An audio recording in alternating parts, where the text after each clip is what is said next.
Hi everyone, welcome to this week's Sky Sports Golf Podcast. Hope everyone's doing well. I've got. If you're out on the course, well done. I've got no idea what the weather's doing at the moment. It's so bad, and then the odd hour's good. But we had some good golf on the weekend, and I was hoping to speak to Ewan Ferguson after his win. I'm waiting to see if we can, but I've got. Well, I thought I had one guest. We've just had an incredibly big bonus turn up. My first guest. Well, they both have, to be honest. They've both driven up to Scotland in the middle of the night, everyone. I don't know how many hours it must have taken them. I'm guessing 9, just to beat the traffic. First up, Johnny Morgan. Afternoon. How you feeling? Very good, thanks, Guy. Josh, see, I can't even get my names right. It's I actually just had a little cat nap of about an hour. Mr. Torrance has got me a lovely cup of tea. You know, proper kind of feel like it's more. Two sausage rolls, don't forget. Yeah, that's true. Rolling sausage. Yeah. We've had Scottish sausage, mate. The square sausage, absolutely beautiful. So yeah, cooked by the main man himself. By the way, I'm jealous. Josh, Yeah. 9 hours. We didn't walk here. It's not 9 hours. How long did it take? Drive. How long did it take? It's 7 hours. We took 8 because we just doodled. I was the lead. I don't go above the speed limit anymore. Oh, good man. The police do listen to this foot can't podcast. get So well done, in far Sam. So everyone, if you haven't worked it out, Sam Torrance is the bonus guest. He's John is staying with Sam, and Sam just turned up, and I said, Sam, have you got 10, 15 minutes? He said, of course. So it's a Monday, to be fair. No one does anything on a Monday before the event. So Sam, I really appreciate you coming on for a little chat. Pleasure. I mean, good timing, because Ewan Ferguson won his third DP World Tour event yesterday. He led from the front. I don't think he got past the whole day. Jordan Smith was fabulous. We'll talk about Smithy in a moment. But Sam, just before we start recording, you said Ewan Ferguson for you has got one of the best swings on tour. Yeah, I love his swing. Jamie Goff, I don't know if they're still together or not, but he did an incredible job with that swing, and he uses it well. Touch of class. Yeah, he is. He looks Touch of a lot class. improved. I mean, Yeah, that's go on, 3 go on, wins Sam. now. So. Yeah. I heard the boys on commentary, Sam, yesterday. Well, Radar said this because he was following the group. He thought Ewan is a future Ryder Cupper. What do you think? Oh, no question. No question. Absolutely. He's good enough. Just doing it at the right time. It's a hard one to make. But he's in the top 50 in the world now. So that makes a huge difference to making the team when you're playing at every big event. But its time will come. I'm amazed it hasn't come already. Yeah, it's surprising. One thing, Muggsy, I want to talk to you about. It's not the same, but it's something, I guess similar. He said on Saturday that he's been dealing with vertigo, which he had in the middle of this year. He didn't know what it was and basically worked it out. He came back. I can't remember. I want to say at the KLM. I think he came back, played a few events, and then has come back. You've said before, about your epilepsy that you've suffered with, and tell us mentally how challenging it is to deal with something like that and trying to still play golf as a professional career too. Yeah, I think the hurdles in the game, especially like when it comes to medical, is never easy. We've seen Jason Day, pure example, suffer with vertigo, the troublesome stuff he's had to go through, the ups and downs, because that man was on a crest of a wave and he plummeted, found it hard to come back. So I take my hat off to Ewan for kind of solving that kind of problem, coming back and winning. But it can't be easy at all, because the mental tricks on the game, you feel invincible. Do you know what I mean? When you're playing your best golf, you don't think anything's going to go wrong. And he's obviously on the big upward spiral, improving. But yeah, that can't be easy. I know I found it very hard. Mine was a little bit different to Ewan's, but nonetheless, it's a big hurdle to try and jump. Yeah, he's been very open about it as well, Ewan, coming out and talking about it. But it sounds like he's solved whatever the issues were. Sam, he played with Jordan Smith yesterday. They look like, well, I know they're very good friends. Did you quite enjoy playing with a good friend in a group coming down the stretch when you were in contention? And what did you do? Did you talk to them or did you ignore them? I never had any friends. That's the answer you wanted, Josh. I mean, the perfect example would be when I played with Flaherty in the Ryder Cup. It was his first Ryder Cup, and it was magnificent to play with him.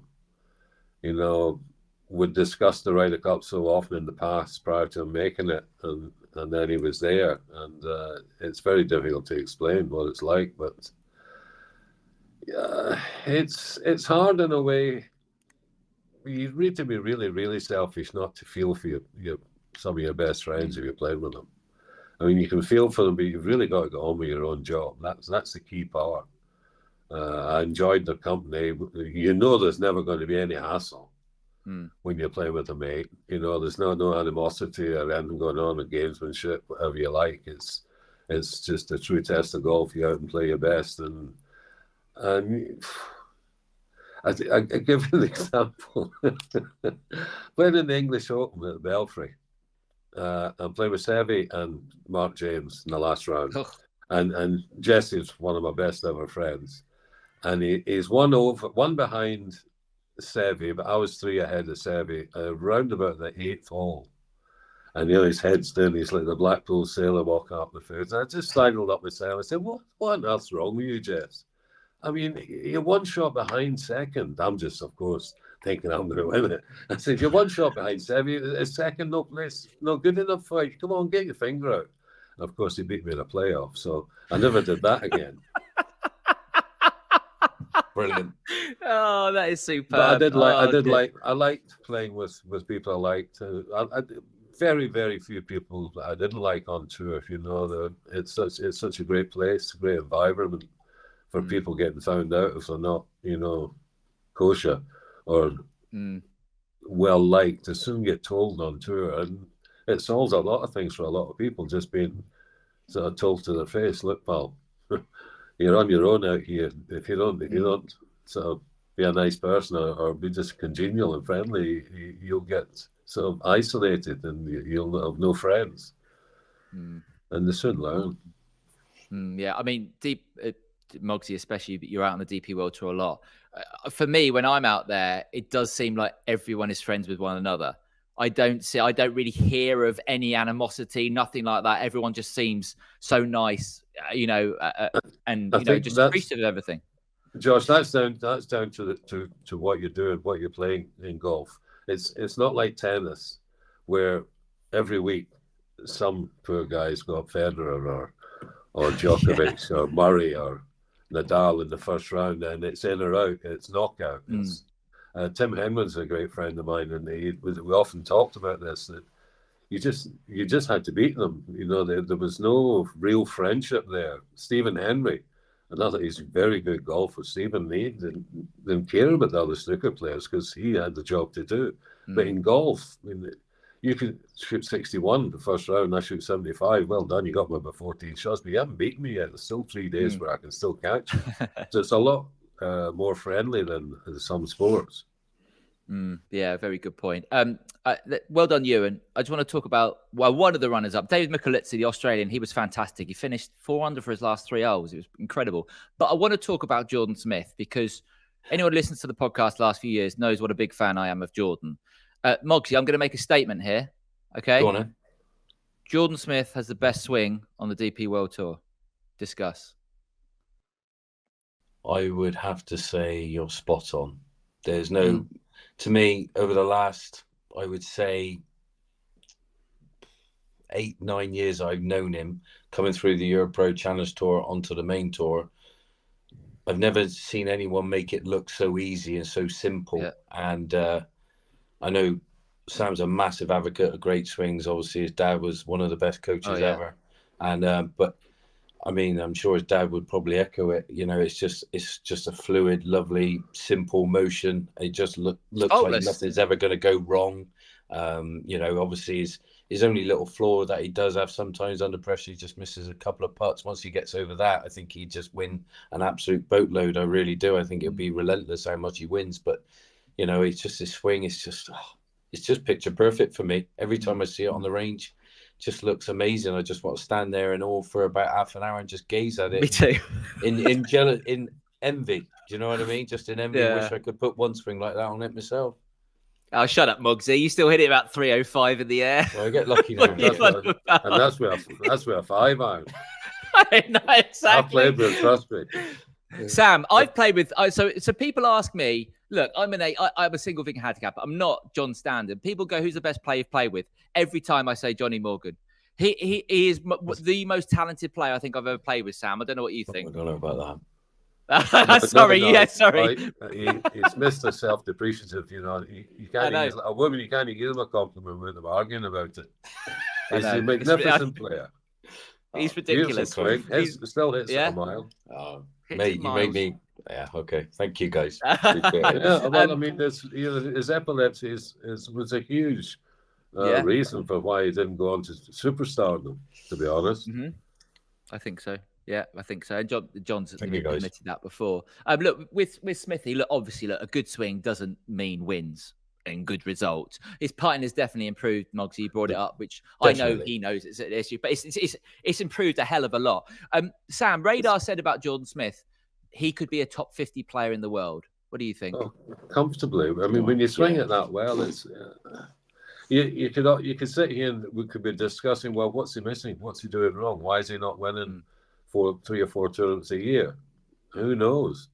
That will only come when he can win a few more and get into just that feeling of winning, knowing you can win, and looking around when you go on the range. If you swing like that and you go on the range and look around, you must think, "Oh, where's the bike?" You know, let me put the check in. It's just a case of just something. And I feel for Jordan Smith because literally he don't want to hear me say it's his putting all the time, or anyone really. He doesn't want to hear that, and I don't blame him. But you know, it's not easy. You know what I mean? He knows it deep down in his soul. That's just the one thing that just neglects his game a little bit, and he's got a bozo like me talking about it. I feel bad for him, but it's self-depreciative again, a bozo. I know. I mean, a bozo like me. Well, you know what I mean. I just feel I really get on well with Jordan. I just love to see him do well. So he's a great lad. Yeah, he is a lovely lad. He is a sweetheart. He got good boy on the bag, Josh, who is a mean golfer himself. Josh, I don't know what Josh plays off now, but I want to say +2, maybe something like that. Oh yeah, he's a proper golfer, man. Proper golfer, and it seems like that seems to be the trend at the moment. There seems to be more golfers coming into the fold carrying a bag, looping for the player. So yeah, there's a lot of that going on. I thought the best exactly. was Jason Day. Jason Day had his coach caddying for him, didn't he? Did he? That's a great idea, isn't it? Was it Jason Day? One of the top players had his coach was his caddy. I mean, you can't get better than that. That's pretty good. Your coach is not allowed to tell you how to be. It's your caddy as well. He can tell you whatever you want. You know what you're doing wrong. He's found the loophole, Sam. He's found the loophole. Yeah. Well, you have to pay caddy. You'd have to pay caddies' wages. You'd have to give him a percentage for that. You'd have to give him a percentage for being your coach. You would end up with this skin. Yeah, that's true. Oh dear. Look, this was going to be about a 3-4 minute section, the next bit, but because Sam's here, Sam, I hope you don't mind me holding on for a little bit here. I want to talk about Berhard Langer because it was his last DP World Tour event on Friday, a 50-year career on the DP World Tour, and you know what? It was a very emotional end on Friday. Didn't go quite as planned because he missed the cut. There were tears on that final green. I was watching. I had tears in my eyes as well. His interview afterwards was incredible. 66 years old, still loves to compete. I'm going to go through some of his accolades here. 42 DP World Tour titles, 3 PGA Tour wins, 46 PGA Tour Champions wins, which was crazy. 2 Masters, 10 Ryder Cup teams, won 5, 7 senior majors, and he's one of only 5 players to have won official tournaments on all 6 continents on which golf is played. I mean, that is some career. Sam, for you, where does, in the greats, when we talk about, look, the word great is maybe often used in sport, but where does Langer rank for you in the greats of the game? Well, as a sportsman, he's one of the best sportsmen there is. He's as fit as a butcher's dog. I've seen him have a sip of a beer. I've seen him turn away a chip. No, I don't need Really? No. Really? Yeah, when our canopies coming round at cocktail parties at pro-ams. And he's so strict, and he's always been that way. They've got a wonderful family with his brother, and he just loves the game, and he plays it so well. I mean, what he's done as a senior, or over 50, is beyond belief. I mean, to win more than Hale Irwin, who won 45. Bernhard's now 146. I don't think that's not his retirement. He's still going to play over there in the seniors.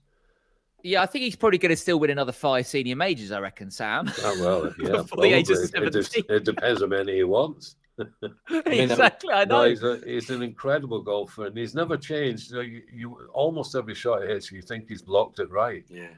And it's not. It's always just draws back into a beautiful shot. A great iron player, great ball striker. I mean, I played with Bernhard in the under-25s in Lyon. It just feels like 100 years ago. And this kid was just amazing, but he had these putting problems. It was beyond belief. Oh. I played with him on the PGA at Hillside. I think Tony Jacklin won at the end. And we were both going well. And it was a flat putt, 15 feet from the pin. No wind, no nothing, no slopes. And he putted it off the other side of the green. And you watch this and you think, my God, this guy's got no chance. But he just incredible heart to get through that, because if anybody's ever had an affliction like that on the greens, I had it, and there's nothing worse. You virtually just don't see a way back. It did take me nearly 10 years to persuade him to try the longer putter, because it's just one-handed putting. His problem was in the yips, it's two hands trying to work as one.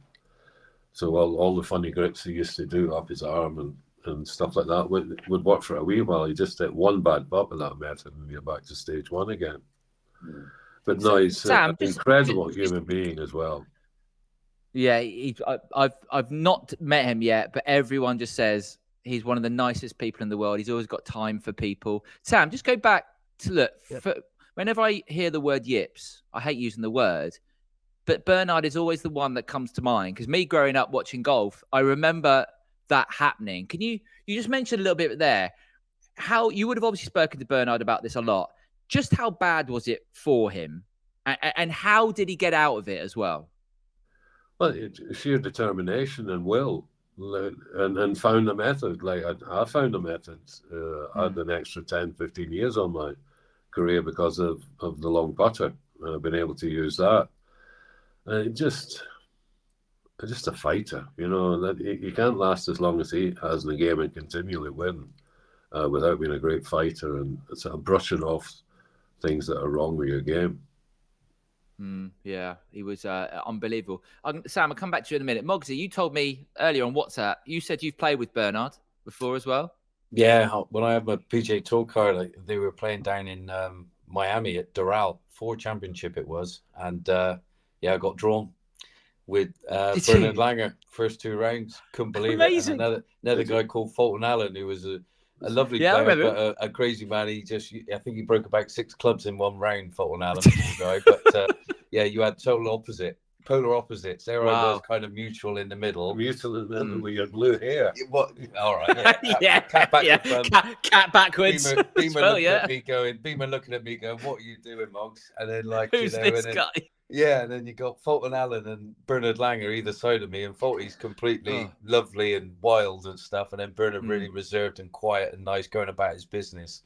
And the Blue Monster tamed both my playing partners those first 2 days, and I was lucky to get through into the weekend. But Bernhard was lovely. We were just really and honestly, it was the Fulton Allen show. Me and him just walked around and watched Fulton Allen chuck his toys out the pram all the day long. But it was lovely though, because just coming away from that, I remember, I think it was got to be 4 or 5 years later, I got my European Tour card back, and I was in Germany. We were at that Paul Lawrie tournament at Bad Griesbach, and he's turned up, and literally I've gone to the range. That's when I first started working with Sky Sports, and I'm on the back of the range, and I'm just sat right behind him. I'm 20 feet behind him, not even that, 15 foot. Just sat down, legs crossed, just watching him with balls for about half an hour, 45 minutes, and just looking how efficient he was through the ball. Just how as good as Sam is, through the ball and stuff like that. The repeat. Oh, you still are, without question. But, just amazing through the ball, just relentless. And it was just the same don't want to say we've just been watching a bit of Mo Norman, how unbelievable through the ball, the extension, just how relentless, and just a constant repeat of it all. And it was like that, it's like Sam just said, it looked like he put a big block on it. This thing was amazing, just went off. And he was also one of the first to be really, really successful with a very strong grip. I know Billy Casper had a strong grip, that's going back 100 years, but Byrne had a really, really strong grip, and it didn't affect him at all. And that was quite a tough thing in those days, when it was more about getting the club in a neutral position at the top. Because it was trying to be coached out of you back then, wasn't it? If you had a strong grip, it's like, oh no, you can't do that. But Fitzpatrick, Matt, is a pure example of that. You see like 3.5 knuckles. Thank you very much. Exactly. Sam, you played on, I worked out 8 Ryder Cups with Berhard from 81, I think, to 95.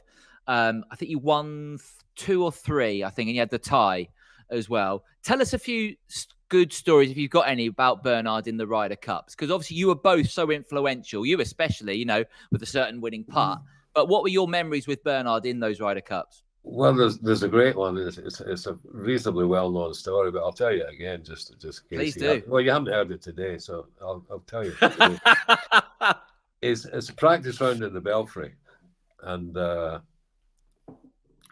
he's hooked his drive off the first tee, and then had a good one down the middle. And the wandering down, and Pete Coleman, who was caddying for him at the time, has gone over to pick up the ball in the rough. And Bernhard's come down to his ball in the middle of the fairway. And he looks over at, it might have been Billy Foster, who caddying for Seve at the time. I'm not sure who it was he was playing with. But he said to his caddy, what is it from the sprinkler to the front, please? And the caddy looks at it and says, 149 to the front, Bernhard. And Bernhard looks at it and says, is that from the front of the sprinkler or from the back of the sprinkler? And it was such a straight face, and the poor caddy thought he was being serious. But he's got a magnificent sense of humour, Berhard, as well as all the other attributes he's got in life. He was a great man to be around. He wouldn't be telling you joke after joke, but no, he's a great listener. He's got a great heart. He would do anything for anyone in the team, as any Ryder Cup player learns very quickly. It's a place to help each other. And he was great with the young people, and he was a great captain as well. So he has many attributes. He has one big attribute as well. He was the last man to win a major with, I love my persimmons, with a persimmon back in at the Masters. That was the last time it was ever won with a persimmon. It was Berhard Langer. And I was playing behind him in the third round. Oh, really? When his second shot at 12. Yeah. And it landed short of the burn, bounced over and ran up to 4 feet and made the eagle, and went on to win from there. No way. You mean 13? Yes. 13, yeah. 13, yeah. 12's the par 3. Yeah, I was going to say that would be pretty good to jump up. It's a good layup. Yeah. It's a good layup on 12. 13, He jumped the burn, did he? It jumped the burn, yeah. Oh, wow. Wow. I was not knowing then, he probably meant it. Yeah, almost so. I reckon he could still play with persimmons, Berhard, by the way. And I think he'd do absolutely fine, Muggsy. He probably would, actually. Well, especially if they were all using them. yeah, exactly. Yeah. Sam, look, one of my early golfing memories is 91 and Kiwa, and Berhard missing that putt. I always thought it was a lot shorter than it actually was. It's a good 6-7 feet probably in the end.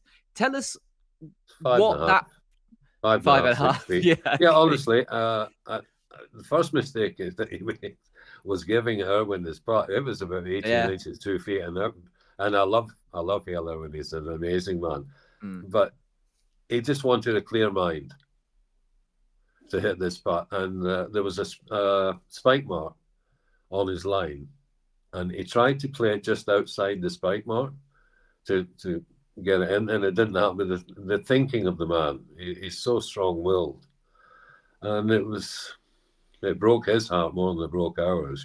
When that happens to one of your teammates, you just want to console them and cuddle them.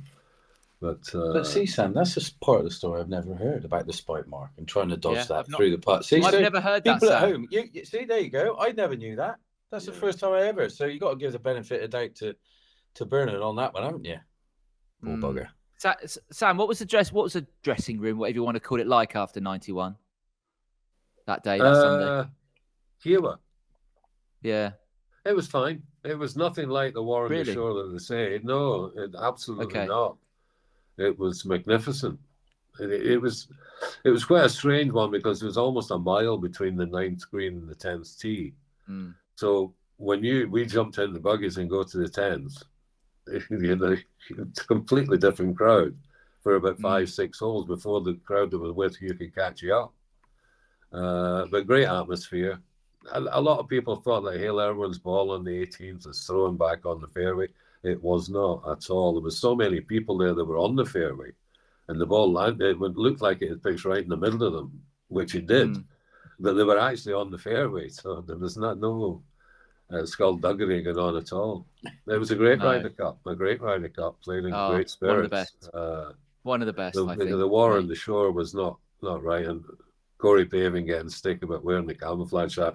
He didn't do it for animosity. He did it to be an American and try and G them on, but it just gets taken out of context sometimes. But no, it was a great Ryder Cup. What, the media taking things out of context, Sam? No, come on.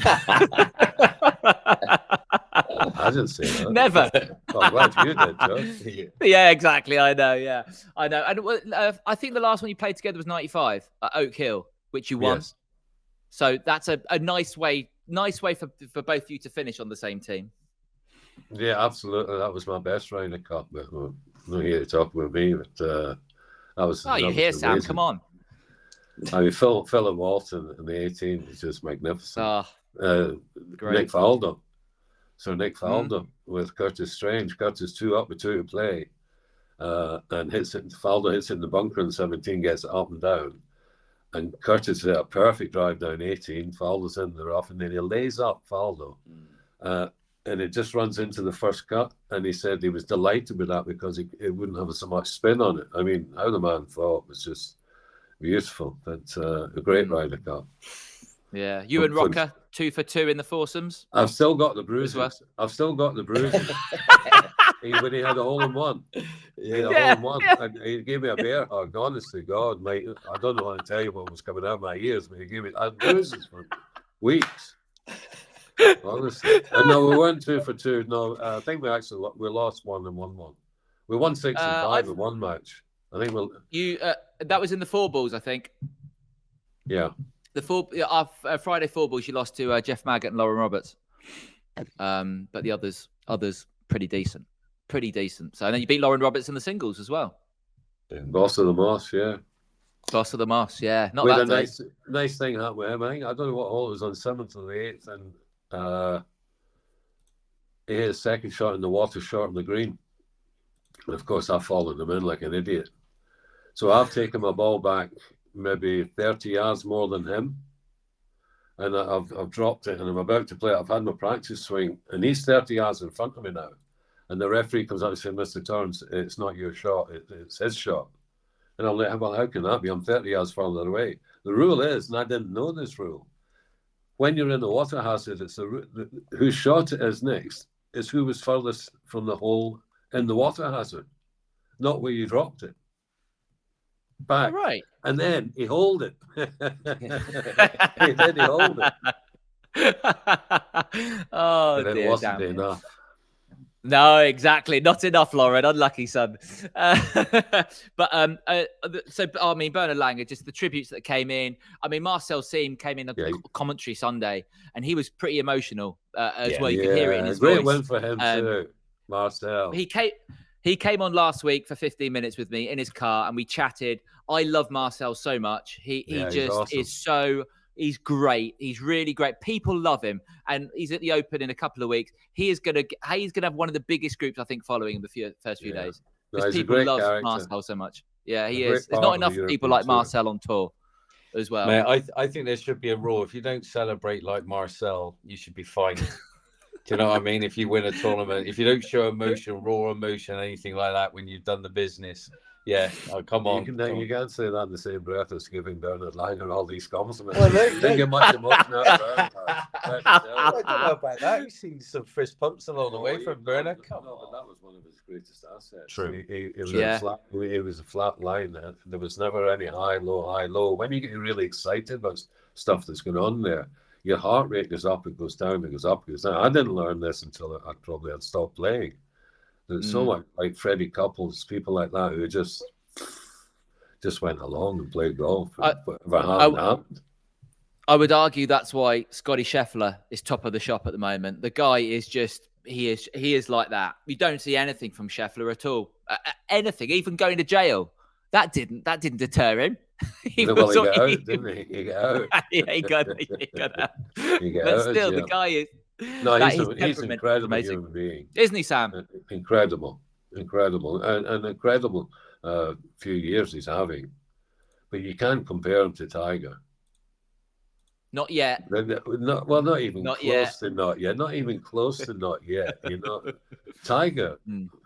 You got another 4 or 5 years yet. You'll never get stats like what he did. Honest to goodness.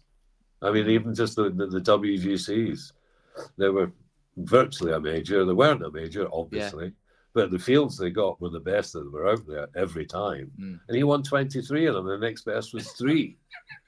Stuff like that is beyond belief what Tiger did. I mean, many times he won the tournament 7 times. He won the event 7 times, the same event 7 times. Extraordinary. I mean, Scheffler's fantastic. Don't get me wrong. There is the opportunity for him to carry on. But I think it's something like some stupid stat like he's got to play for another 130 years the way he's playing to be number 1 in the world as long as Tiger.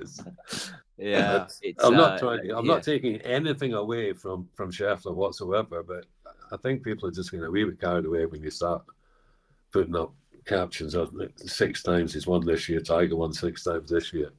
Tiger did that nearly every year. But I think you make a great point, though, Josh, because likes of Sam, Bernard, between the years, Tiger, Scotty Scheffler, and putting them in the same ilk because they had long careers and won multiple times all over the world. But you can see a big difference between the guys that don't quite get the wins under their belt, fighting for it all the time you see there, and the ones that do get over the line constantly, the consistency levels between years. The elite are just, you can see it from a mile away. I mean, I'm soaking up the aura of Sam Torrance all the time because I want it to rub off. Do you know what I mean? Because it's just the mentality. It's just slightly different between here. It is, though. I have locked the bedroom door, by the way, just just in case. Just in case. Scotty, Tiger, people like that, they can win not playing the best golf. Yeah, they can. Exactly. And when they have a bad round, it's going to be round about level par 100. They don't shoot 79s and 80s and stuff. They're incredible human beings. I watched Scotty play, and I like at the end of the round, I think, well, he didn't play that well, and he's gone and shot 68. Yeah. And not really played well. And that's because I think up there, he's got, and his short game, I think, for me, is the best in the world. I think the guy is unbelievable around the greens. Incredible short game. Another great asset he's got, Josh, is he's a bit like Monty. Monty was one of the best I ever saw at being pin high. And when you can hit it pin high every time, you're never going to be far away. No. And that Scheffler does that all the time. You don't see him flying greens by 20 yards. He's an incredible player. Yeah, he is absolutely insane. Look, you're both up there for the Scottish, so I just want to talk about the Scottish quickly. Sam, it's at Renaissance, which it has been for a while. It's in arguably the best area of golf in the world. Could you argue the Scottish Open? He said, I'm from the west of Scotland. You're talking about the east of Scotland. It's like Celtic and Rangers, or Man United and Man City. There's a lot of rivalry there. That wasn't an accident. I said that, by the way, Sam, because I knew that. I knew that. It wasn't an accident. I will see you this week. You know that, don't you, Josh? No, but Sam, not even a criticism. You're right. It is an incredible part of the world to play golf. So is the west of Scotland. Yeah, they're both incredible. Could you argue, though, that there are maybe better courses to host the Scottish Open in this part of the world? I don't think that's relevant. It's not really. I think it's the great aspect now is all these great American players coming over. The Americans used to go to Ireland the week before they opened. A lot of them, Tom Watson and O'Meara and people like that, used to go and play over there just to get some links golf in. Now we're playing the Scottish Open on links golf. Loch Lomond was my favourite, one of my absolute favourite places in the world to play. But it was no use for the week before the Open. It wasn't seaside golf. But yes, there might be better. Of course, there's better courses. The Renaissance is always something better, isn't there? But the Renaissance is a fabulous test of golf, and you don't want it to be too mad. Imagine going to Carnoustie the week before the Open. Oh my God! In a gale. With a 30-mile-an-hour wind. Sunday night, you're swinging with a helicopter. You need a big white jacket to get you sane before the Open Championship. Yeah, and that's it's a good links test, and it's not an impossible test. I think it's a fabulous venue to play the week before the Open, and it's the Scottish Open. Yeah. They're not. Yeah. They're certainly here to win the Scottish Open, but it's also to get the sort of game accustomed to playing links golf, because it is another world. Yeah, because what was it? This time last year, we were around, and this is where he got his top, North Berwick. It's actually throwing distance to the 18th hole from where we're staying right now. And we had Ricky Fowler out there. We had Justin Thomas, Spieth. Jordan Spieth. They were all out there having a good old practice round here just before playing Cole. There. Yeah, Eric Cole. Eric Cole. Oh, what a player he is at the moment. My goodness. He's brilliant, isn't he? Yeah, he is really good, man. Really good. He's so good. Yeah. Yeah, it's a shame they haven't got the infrastructure at North Berwick, because that would be, just for me, that would be an incredible Scottish Open course to play. So much fun. An incredible British Open. Yeah, it would be. Yeah, good point. There's so many other aspects that hosting a great event. It doesn't just have to be a great course. But North Berwick, I mean, it's magnificent. I mean, it's similarities to St Andrews, as it's almost in the centre of town. Yeah. I was dropped off here. I was dropped off here 51 years ago, age 9, by my father in North Berwick. Dropped me off at the pro shop. David Hush was the pro, who had got me a B&B to stay in for the week, and it was to play in the Scottish Boys. And my dad, because it's 2.5, 3 hour drive from Largs, where I'm from, and he left me there, and it was just I thought, this is it. That gave me such a spur to be a golfer. It's not that easy to escape home and your parents let me loose. Yeah. You mentioned the PGA Tour players playing this week because it's a co-sanctioned event with the PGA Tour. You look at the entry list. The entry list this year, I think, might be the best ever possibly for the Scottish Open.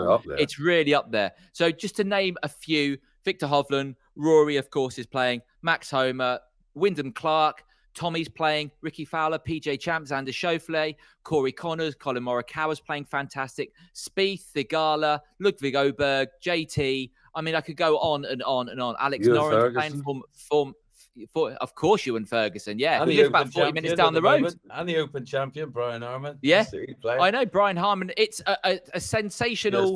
That's testament about getting it on a course like this on links golf the week before the Open.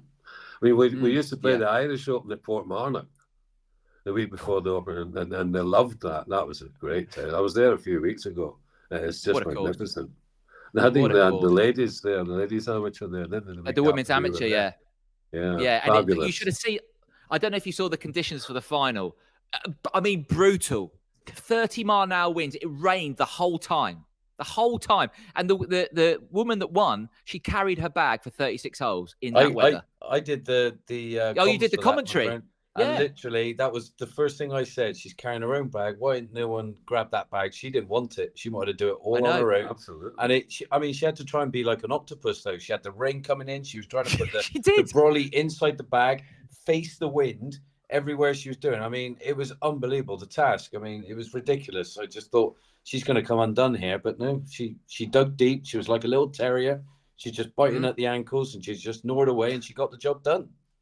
Yeah, Melanie Green. I want to say her name. Melanie Green, yeah. She beat Lorna McClymont, who's Scottish, the home hope in the final, who did brilliant to get there, by the way.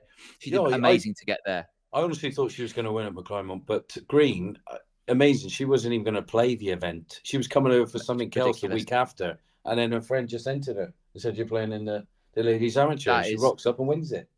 How's your career? And she gets invites into, I think, nearly all the majors except one, and the women's Augusta Women's Amateur as well next year. So it's an amazing prizes. Go on, Sam. Can she turn pro and use these exemptions because they're now changed? No, I don't think so.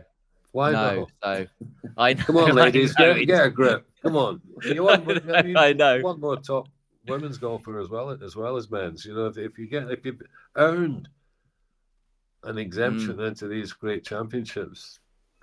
Let them turn pro and get paid for it. Exactly, yeah, because the prices now for women's are going up and up and up, and rightly so. So yeah, well done to Melanie Ring, because that was brilliant. Lastly, let's just talk about the Open, as you're both here, because I don't think I'm going to see you before the Open. 152nd one at Royal Troon. Sam, a favourite of yours, Royal Troon? I led when Tom Weiskopf won the Open at Troon. A young boy from Largs, just down the road. 35 minutes away, led the Open at Troon in 1973. Wow. And I've never forgotten it. I was first out, and I birdied the first. And the two guys I was playing with didn't birdie. And I honestly, I'd never moved from this seat. I'm thinking to myself, I'm leading the Open. They can never take that away from me. I led the Open at Troon. Wow. That's very cool. Bogey to second. Back to third. I mean, look, it's hard to look past Scheffler for the Open, isn't it, Moggsy? I mean, he is going to be the warmest of warm favourites.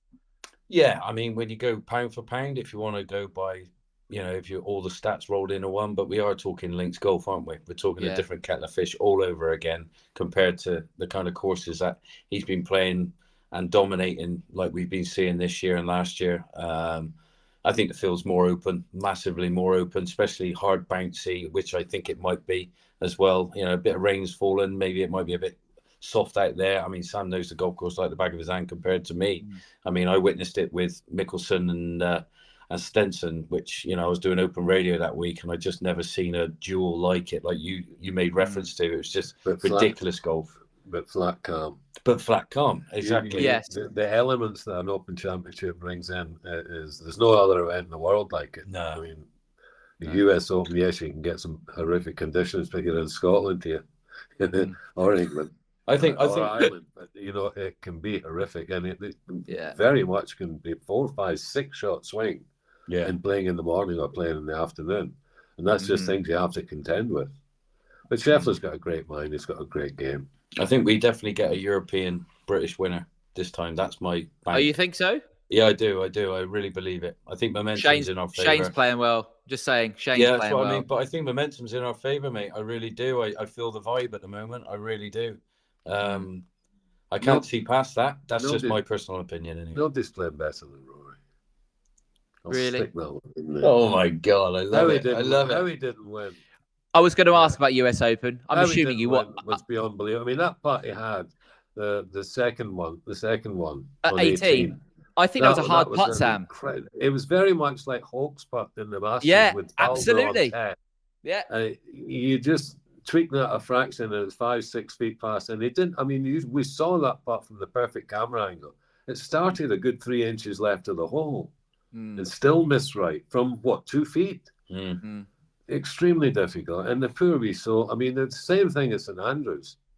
When he lost, was that Cameron Smith? Cam Smith. Yeah, came back. And he didn't even get second place. No, I know Cameron Young did that. He was on the last. It was a week for the Cams that week. It was a week for the Cams.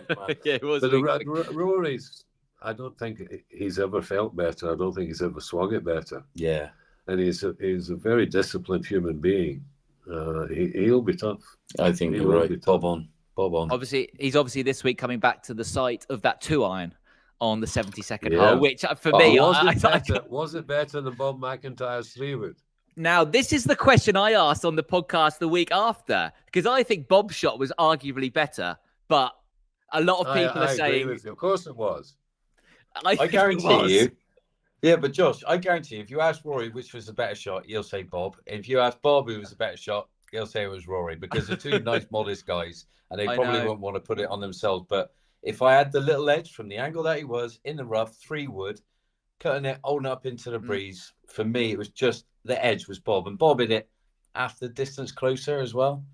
From that 3-wood as well. So no, you're not having an argument, Sam, because I'd have to agree with you, Sally, yeah. But I do think Bob's just had that edge, even though Rory's was spectacular. Bob just had Rory's was. The argument we had. You said that Rory thought he'd missed the putt. And I said, no, he didn't, but I think you were right. You did, yeah. He did I think he thought it wasn't going in, and it was like a wee bit of surprise when it did go in. Did, because he So smiled back at he smiled back at Harry after he owed it, didn't he? When you hit the ball as far as McIlroy does, and you hit the 2-iron into a green, you know you're playing a really tough shot. I mean, that for us would be a drive and a wedge. But well, I think his 2-iron is about 250, 260, and that 2-iron was 207. So it's such that's like an extra, 20% that he's got to judge. So that's what also made that a fantastic shot. Yeah. And the wind. Yeah, cutting it into the wind to take some distance. Everything about it was magnificent. It was brilliant. Yeah, it was brilliant. I mean, Sam, as a I Scot, felt for Bob. I was about to say that as a Scot trying to win your home open in front of all those fans. He must have been gutted, Sam. He must have been. Totally, of course he was. Of course he was. Yeah, absolutely. Because Sam, I don't think you won the Scottish Open, did you, Sam? I don't think. I won the Scottish PGA 6 times, but I never won the Scottish Open. No. Get that one in there. In your career, was that the one you always wanted to win? Obviously, majors are a big thing, but did you always want to win your home Open? Was your number one you wanted to win. Then, obviously, if you get in the Masters or USPGA or that bit, to win anything in Scotland, with the plenty of tournaments here, but it just never happened. Yeah, never happened. Yeah, maybe soon. Wasn't he good enough? Nothing you could do. You won plenty of other tournaments. Plenty of others. I'll tell you what, you got some serious talent coming through in Scotland now that are going to give a good run for their money, especially this week here at the Scottish Open. I think Callum finished third. Well, Callum, honestly, it's nice to see him coming into it. You got Hill. Connor Symes playing lovely. Connor Symes playing lovely golf at the moment. I think he's a good outsider for this week, Connor. I think he's playing lovely golf. Yeah, I think he's really good. You got Ewan. You got Grant Forrest, Bob, obviously as well. I'm trying to think of Callum. Just so many, mate. There's a load. There's a load, and they're all around the same age, and they're all mustard. They're all very, very good. Right, that was meant to be quarter of an hour with Sam, and Sam stayed around for 53 minutes. That's all right. I charge by the minute. He's a proper team player. I charge by the minute. So I know you do. Yeah, I know. I'll see what our budget can stretch to. I just want to say, Sam, thank you so much. You've never come on the podcast before, and I know I have actually, but it's okay. When did you come on? Sam, I've got a bad memory. I've got a bad memory, Sam. Not with you, Josh. No, I never got the top treatment. I never got the top treatment. I did it with Robert Lee and maybe Roy, imagine. Oh, blimey. I've had those two on before. They're uncontrollable, basically. They are uncontrollable, those two. I used to see them on tour. What they got up to, you would not believe. Don't let the cat in the bag. Some of those stories I'm not allowed on this podcast, I can tell you. Why not? I can tell you a couple. Are you allowed to tell us one, Sam? Can you tell us one? Well, I remember being in the hotel, I think it was Italy, and Robert and Roy are sharing the room, and they were having it wasn't even an argument. Robert wanted to watch something else on the telly, and Roy didn't. So he just got up and he cut the wire with a pair of scissors. How he didn't kill himself in the idea. And the whole hotel went out. Everything, not electricity cut, everybody, the whole thing was that with no idea what was going on. Then we found out it was those two idiots. Oh dear, But great people, but there was such fun in those days. They were. I've heard a lot of good stories. Hey Sam, before you go, and this is the number one request I get on anyone who ever played with him. And look, you would have told probably whatever story you're going to tell a million times. Can you give us your best Seve story? Everyone requests Seve stories all the time. Yeah. You must have a million. I played in 1976. I played Seve in the which became the Seve Trophy. It was the Hennessy Cognac Cup at the Belfry. And on 17, the par 5, and one down with two playing, and we're both just off the green. He chips it up to a foot, and I've duffed my chip just in front of me. But I managed to chip it in for the half. So back up the last, and I won the 18s to finish all square. That's part one of the story. Okay. Further down the line, we're playing in the Australian PGA at Royal Melbourne. And I played with Greg in the third round, number 2, 1 or 2 in the world, and Seve in the last round, number 1 or 2. He was early. There were 1 and 2 in the world between them, and I won. It was, to this day, it was without doubt my best ever individual win. And I come off the last green, and Seve put his arm around me, and he always called me Sam. S-A-N. He said, "Hey, son, you're very tough to beat, huh?" And that, I mean, I'd not played in the Ryder Cup by that point. I had won twice in Europe, nothing really, but that totally and utterly changed my life. Really? If someone as great as as Seve can look at me and say I'm tough to beat, that's coming out of his lips to me. Wow. That meant so much to me, and I never forgot it. And he must have done something exactly the same to Miguel Ángel Jiménez when he was vice captain for him at Valderrama. Because Jimenez was a good player, but he was nothing like the player he became. And after that Ryder Cup, he went on to play in 8 Ryder Cups and won 21, almost identical to me, 21 wins on the European Tour. And it was all to do with what Seve told him. He never told me what Seve told him. But what a man. We miss him so much. Oh, seriously. Miss him so much. Some of the stories I've heard will stick in my memory forever. Tim Barter has told me so many amazing stories about when he was coached him and things like that. Just boggle my mind how amazing of a golfer he was, a human being, as you said. That's the cleaner just coming in. He gives a spare key so I can escape from him this week. That is great timing then. Great timing at all. Sam, thank you so much for spending an hour in Pleasure, the end. Josh. Honestly, Sam, it's been amazing. Please come on again soon because I know you have got a trillion stories to tell and they're all amazing. But Josh, I know this is the first time I've ever been asked to be on the show. And I wasn't asked to be on the show. It was just complete and utter coincidence that I'm sitting here with the Monks.